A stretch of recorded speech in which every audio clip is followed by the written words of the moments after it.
Okay. Hi, I'm Jeff Angus, and I've been doing genealogy for about 25 years now, or slightly over probably now, and I've compiled quite a large pedigree, and I've certainly followed a lot of paper trails and evidence from monuments, from documents, from newspapers, but recently I've had myself tested, and I've just had my results come through for my parents. I had them tested at FamilyTreeDNA, but first we'll have a look at their pedigree, through my own pedigree of course. And so this is me here. You may not be able to see the detail on the video, but this is me, Jeffrey Peter Angus, and my father William Anthony Angus. His father William the Strange Angus, the Strange being an Anglo-Norman origin name. And then we've got William Nicholson Angus. This is my great-grandfather on my father's side and his paternal line. And then we've got Frederick Freckled Angus, and then we go back to Thomas Crosswaite Angus. And the Angus line has been fairly well documented. It goes right back as far as possibly Richard Angus of Tantallon Castle. And that's right back in 1604, I think, around there. Richard Angus settled in somewhere in northern England, just across the border, so it looks like they had to get out. Apparently there's a story that he fled either with his father or grandfather, and they came across the border from Scotland because of religious persecutions, and settled only just across the border at a place called Hexham, and they moved into Newcastle on Tyne. The Angus line is pretty well documented, so we know the origins there quite far back. And then we've got on my mother's side, we've got Masson, and the Masson line, and you'll see we'll bring this out a little more and when we look at my dad's DNA. But we've got 3 John Massons in a row. We have got one not shown here, and they go hark back to Scotland. Masson was a trade name. It's the same as Mason. They happen to spell it that way, and I've even seen stonemasons being called Massons, and vice versa. Massons that was their job, but being called or surnamed Mason. So we've got a Jameson line or a Jamison line going back to Scotland again. We've got Flora Maria Marks here, who is the mother of Joy Eunice Masson, and Marks is spelled M-A-R-K-E-S. There seem to be a couple of other ways of spelling it, but I won't go into that quite yet because I think I'll bring that out in the next video when we look at my father's pedigrees and what have you. So we've got Samuel, and we've got Maria Louisa Featherston here. I think the Featherston line is also going back quite far too. On my mother's side, this is her here, Velma Audrey Angus. She was a Muller by birth, and her father was Peter Hendrik Muller, and his father was Cornelius Johannes Andres Muller, and his father was Peter Hendrik Muller again, but with a Peter Hendrik Jacobus Muller. And the Muller line goes way back to Michael Muller, who came across to South Africa in 1735. We know a bit more about him now, and he came from Germany. Again, might be modern day Prussia. Oh, sorry, not modern day Prussia, but almost getting near Poland there. And at one stage was probably Prussia. He was a soldier, just for interest's sake, so the British were trying to get Prussian soldiers to go across and act as a frontier buffer between the British settlements, and they brought Prussian troops in. I think this goes further back though. I must say Michael Muller is probably brought in by the Dutch East India Company pretty much for the same reason. So he was an employee of a Dutch man there. Okay, so we've got the Muller line, then we've got Boshoff. We believe that's going back quite a way, and it looks like there was some debate over whether the Boshoffs were from France, because sometimes he is described as Guillaume Bosseau from Bayonne, and Bayonne of course was in France where they make bayonets. But it's likely that the name Boshoff was quite Dutch, and it's thought that perhaps he travelled across from Holland through to France and worked for a while in there, and apparently he did manufacture some muskets and some perhaps ammunition and what have you in South Africa, and quite early on again. We've got this other line here. My mother's mother was a Giraud, i.e. Angus Giraud, and she was descendant from Friedrich Wilhelm Ferdinand Giraud and Carl Christian Friedrich Giraud, and going back. And then we've got him marrying Wilhelmina Botcher, and they came over. Carl Christian Friedrich Giraud and Wilhelmina Giraud came across on ships around about 1859, 1860.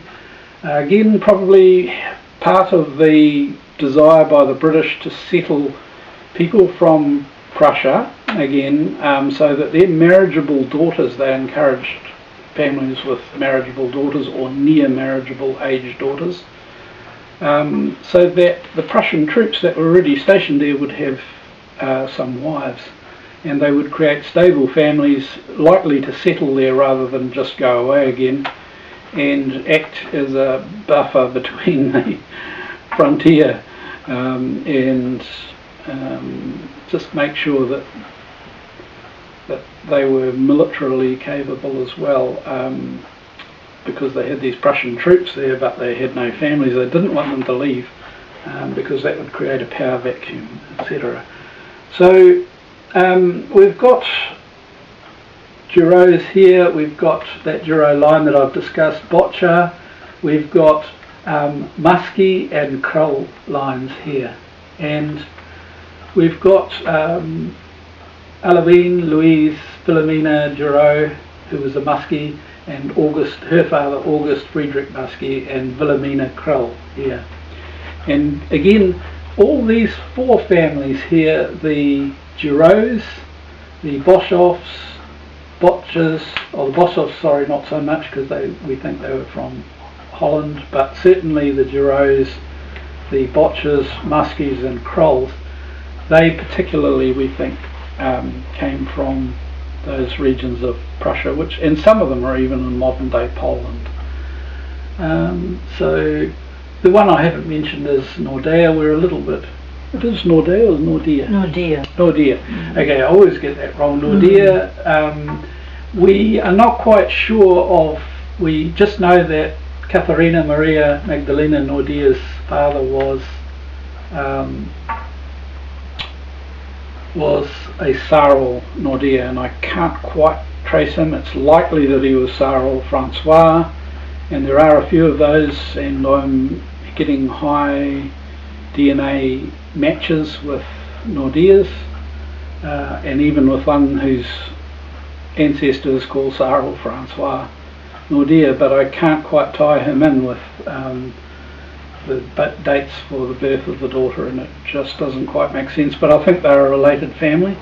So and they were I think French Huguenot, so that's quite an interesting mix too. Further back we've definitely got some Portuguese input from the Ferreiras. That doesn't show here, but if I keep following the lines, we've got Dutch on mum's side, we've got Prussian, we've got German, we've got French Huguenot. So it's a very interesting mix. So I'll sign off now from this screen, and I'll just show you my ethnic origins, and I'll just pop it up here.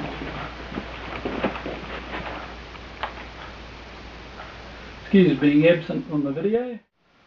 I shall have a little chat about this. As you can see, I'm 100% European here, and I say here because there's a little surprise when I did my Ancestry.com. Okay, excuse the transition to this screen, but I thought I would just digress and have a look at the Ancestry results that I got.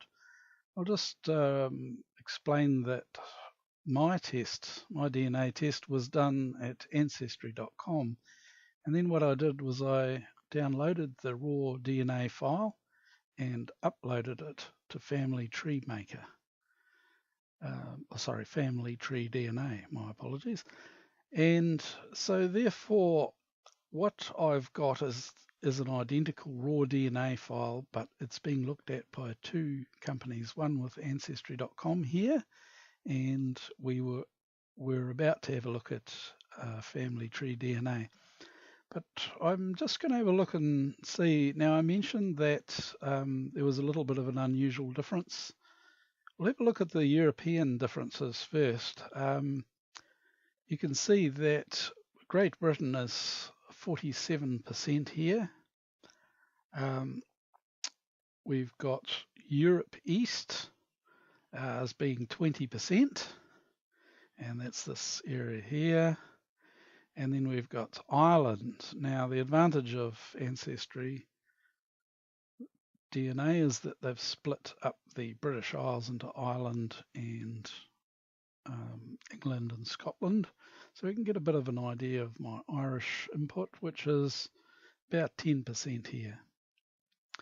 Europe West, which is this area of France, Switzerland, Germany, mainly probably being influenced from my mother's German ancestry, but perhaps some of my father's Anglo-Norman, going back to the Normans prior to them being Anglo. But remember, at that early stages that we're talking about,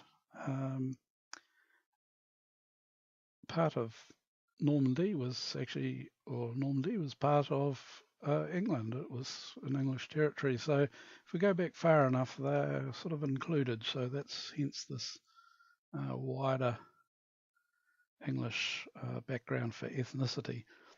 Okay, Europe West we've covered. Scandinavia was a little bit different, and we'll see.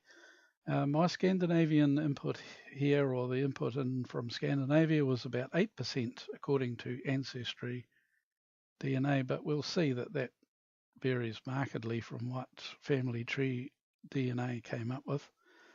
The only sort of bit of an unusual aberration here is if we show all regions, we'll see that I've got a little trace region down here, and it's just a trace region from Mali, and that was quite unusual.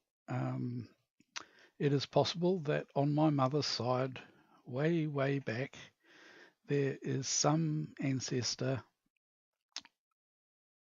from Mali that ended up in South Africa, perhaps as a slave, or perhaps picked up somehow on a ship and transported to South Africa, who then became one of my ancestors. However, it does not show in FamilyTreeDNA, and the percentage, if you have a look, is less than 1%. So there is no certainty about this connection to Mali. However, it is interesting, and it certainly is quite possible. Okay, so if we have a look, the two other trace regions that I didn't cover was this region here in Spain and Portugal. I think I have inherited that from my mother on her Ferreira ancestor, but it turns out, as we shall see, that my father has an impossible input here as well. So this is something that came as a bit of a surprise later on, but we'll have a look at that when we cover his DNA results. The other trace region, if I just pop back here, I think I have to actually go back a step. Whoops, we're right out of it. You may see that I've got a few more buttons here. Just I'll briefly mention, as I have in another video, that I've popped in another little program up here in the top right, little extension for Chrome browser called AncestryDNA Helper, and I describe what that's used for. So if it looks a little bit different than your AncestryDNA results, either ignore it or go and get the extension, which will turn out to be very useful, as I've described in another video. But I won't go into that any further here. So if we have a look, at all the full ethnicity again, and if we just go into these trace regions again, I'll just bring those up. Hello, and for some reason it's not showing the other trace regions. There they are. I'll just turn these ones on. We've got 3% from Iberian Peninsula, running over a little bit into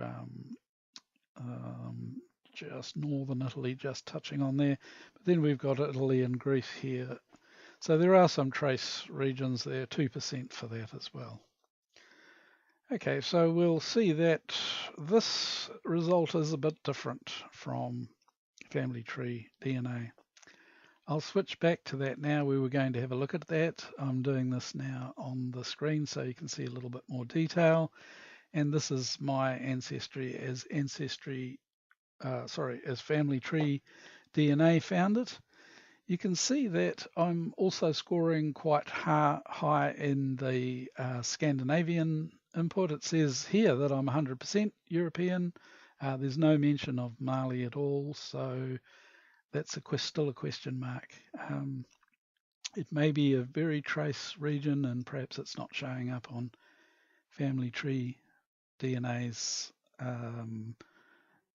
base people that they use to determine ethnic origins.